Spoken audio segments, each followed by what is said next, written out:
Capítulo 6 Juventude e Velhice.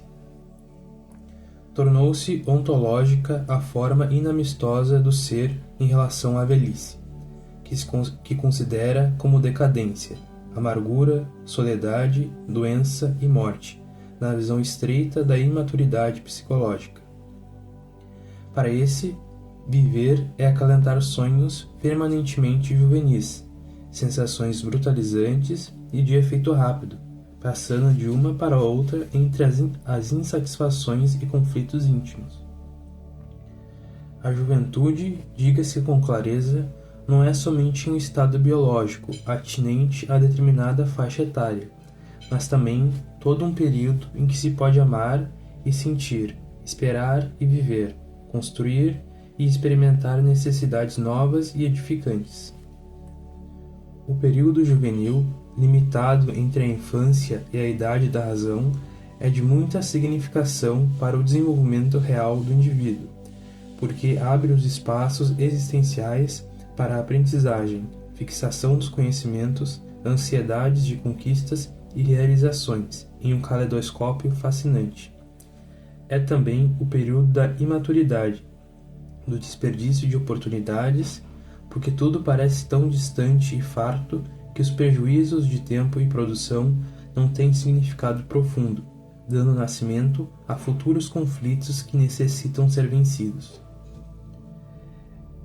É jovem, porém, todo aquele que aspira aos ideais de enobrecimento humano, esteja transitando por qualquer período existencial, não importa.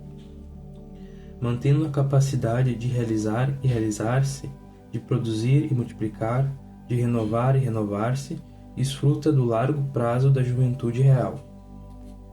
A velhice se apresenta quando o indivíduo se considera inútil, quando experimenta o desprestígio da sociedade preconceituosa, que elaborou conceitos de vida em padrões torpemente materialistas e hedonistas. A ciência médica está a comprovar a cada instante que todos os períodos da vida são ricos de oportunidades para aprender, para crescer e desenvolver a capacidade de fixação dos valores humanos. Os conceitos ortodoxos dos limites para o início da velhice, quando surgem os sinais de decadência orgânica, estão totalmente ultrapassados.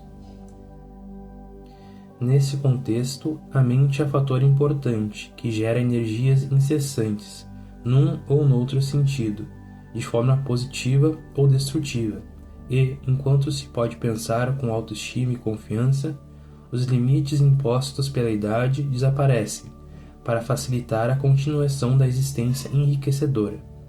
Assim também, quando o jovem se deixa abater e passa a pensar destrutivamente, encerca-se nos porões da decadência psicofísica e degenera. O cérebro, que antes era pouco identificado nas suas incomparáveis produções, como a maior glândula do corpo humano, é hoje conhecido como um extraordinário e incomum conjunto harmônico de 75 a 100 bilhões de neurônios em circuito especializado e complexo, como o mais notável computador que a mente ainda não pode conceber. Suas enzimas, cerebrinas, globulinas e outras secreções comandam as reações de todo o corpo, trabalhando pela vida física e psíquica. No entanto, essa mente não lhe é fruto de elaboração própria, procedendo de uma fonte geradora que o antecede e sucede ao processo do conjunto neuronial. Pesando em média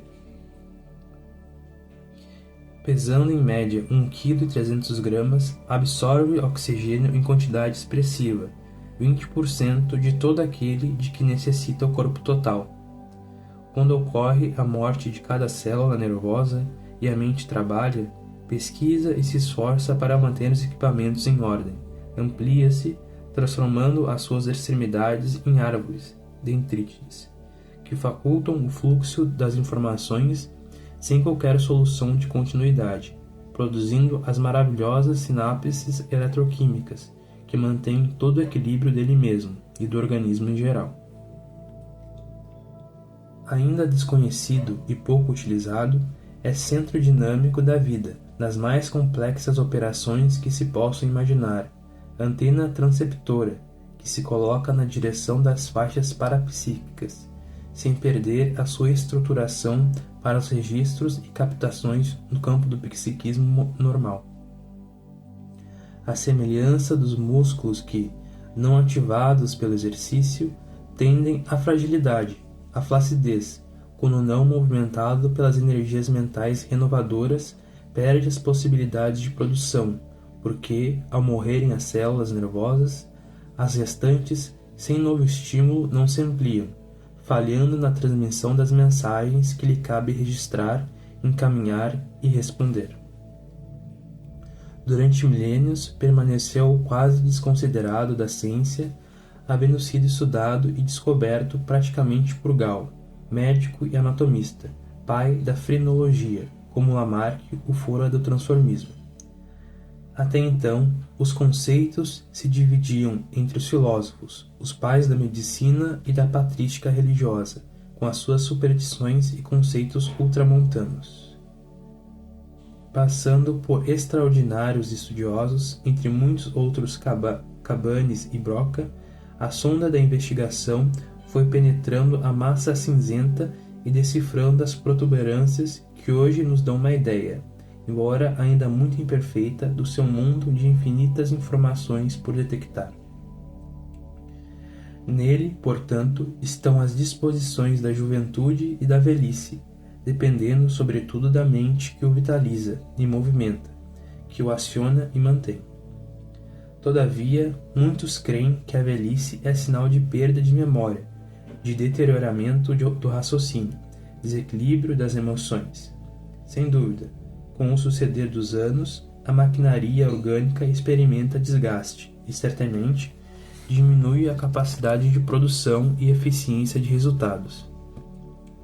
Entretanto, a perda de memória não é sintoma exclusivo do envelhecimento, porquanto muitos fatores contribuem para essa ocorrência em qualquer idade, como as enfermidades sutis, quais sejam as infecções urinárias, as intoxicações por medicamentos, a depressão, o mal de Alzheimer, etc.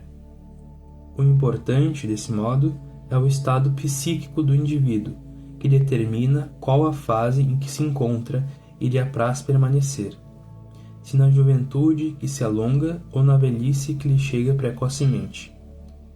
De extraordinário resultado é a ação do trabalho nesse comportamento, facultando o prosseguimento dos deveres, dos estudos, das buscas e realizações novas, sem fadigas nem justificativas de impossibilidade para crescer e permanecer jovem.